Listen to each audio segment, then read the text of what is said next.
Hi, thanks for joining me. Today I'm going to be going over problem 3 from the Imperial College Maths competition. As always, I'll leave a link in the description below with details of the competition.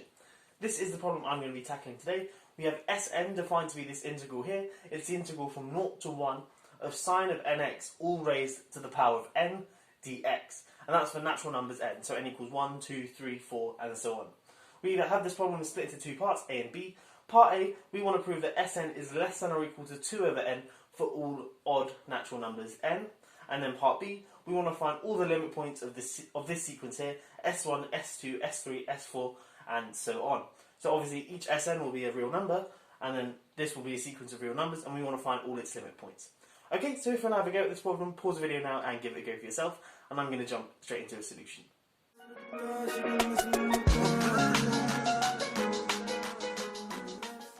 Okay, so the first thing I want to do is rewrite this integral as another integral just using a simple u substitution, and that new integral we derive is what we're going to use for the rest of the problem. So it's quite important. So the u substitution is just u equals nx. So u equals nx, and of course that means that du is equal to n dx. Okay, so just plugging that back into the definition of Sn equals the integral from 0, because when x is 0, u is n times 0, which is 0. And then when x is 1, we get n times 1, so u is n. And then our integrand is just sine to the n of just u, and then dx becomes 1 over n du. So I'm just going to write the 1 over n out the front here, du. Okay, so this holds for all n, not just necessarily odd, but for all n. Now what I'm going to do is to answer part A, I'll bring this definition of Sn back to the top, and then we'll show that Sn is less than or equal to 2 over n for odd n. Let's move on to that. Okay, so now let's show that Sn is less than or equal to 2 over n for odd n. Now first thing to notice is this integral here, the integral from 0 to n of sine to the nu du, is periodic for odd n. It has period 2 pi. And in particular, the integral from 0 to 2 pi, or in fact 2l pi to 2l plus 1 pi for any natural number l, is going to be 0. Because if we just look at this graph here, of sine to the nu, so for example, start off here, it's going to look something like that between 0 and pi, but then between pi and 2 pi it's going to look the exact same except reflected, because remember n is odd, and this area here equals that area here, but obviously when we integrate this thing will be negative, so they'll cancel out nicely. So we only actually need to look at what n is mod 2 pi to evaluate this integral here. So let's write that out. This thing here is equal to 1 over n times the integral now from 0 to k of sine to the nu du, where k is the residue of n mod 2 pi. So n is congruent to k mod 2 pi.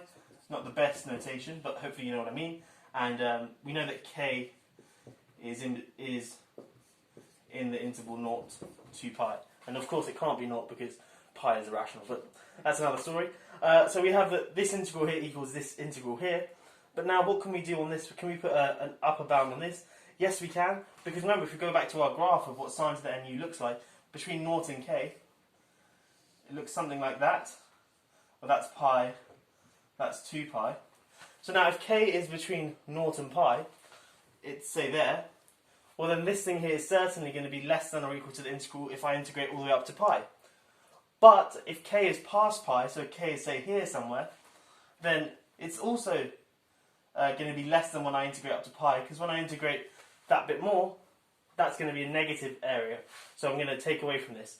So what I'm trying to say is this thing here is less than or equal to 1 over n times the integral from 0 to pi of sine nu du, because as I vary k between 0 and 2 pi, this integral is maximised when k equals pi, which is quite clear if you just sort of stare at this diagram, because if k is less than pi, it's somewhere here, but then of course we can make the integral a bit bigger by just integrating up to pi, but of course if k was, say, here, then we'd be integrating after pi, so we'd be taking away some from the integral. So it's less than or equal to this thing here.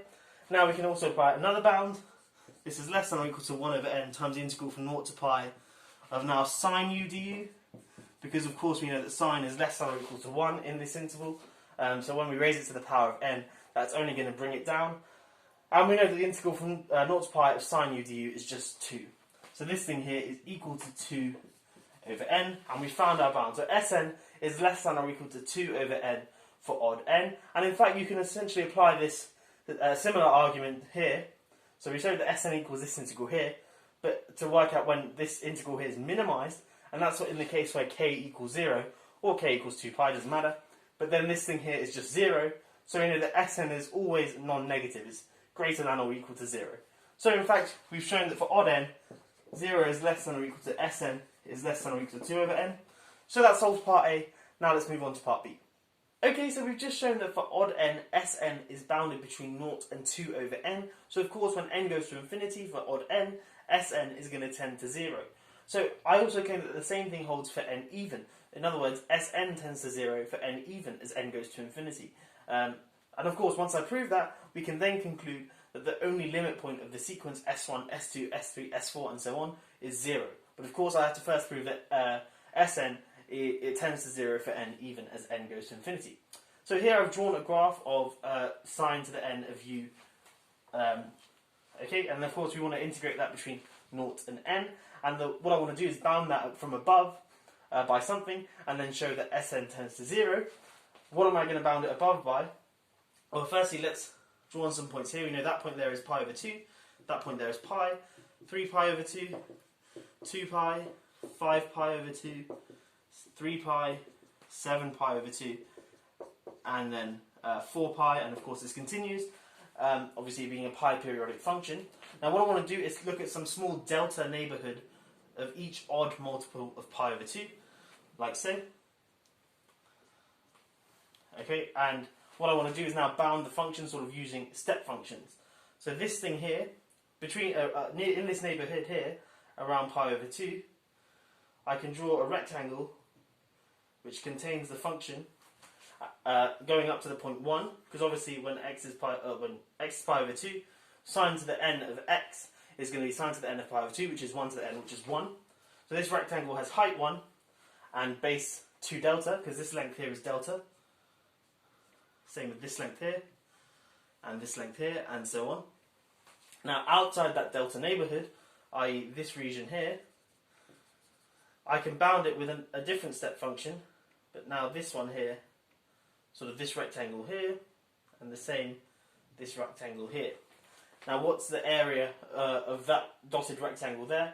Well, the base now is just pi over 2 minus delta, and the height is going to be sine to the n of pi over 2 minus delta, which, just using a double angle formula, is cosine to the n of delta.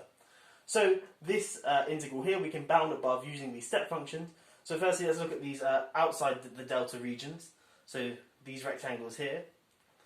Remember each of them has height cosine to the n of delta. So when I add them up, remember I'm integrating from 0 to n. The maximum that's going to be is n times cosine to the n of delta. So we have that Sn is less than or equal to 1 over n, and in brackets, n times cosine to the n of delta. And then plus, now we've got to add on these areas here, so around the pi over 2 neighbourhood. So of course the base height is 2 delta, and the height is 1. Well, how many of these odd multiples of pi over 2 do we have? Well, pi is about 3.14, so when we divide it by 2 we have 1.5 something.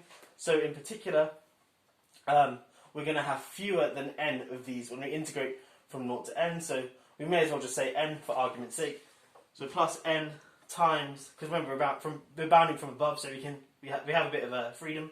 So n times the area of each of these rectangles, which is 2 delta.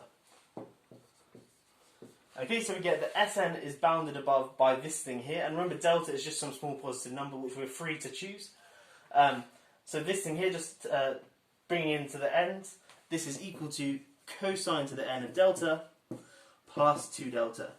And of course, as we take n to infinity, remember delta is a small positive real number, so this thing here, cosine of delta will be near to 1, but will be just smaller than 1. And then as we take n to infinity, this guy here is going to tend to 0, so this thing here just tends to 2 delta. But of course, we can make delta as small as we like.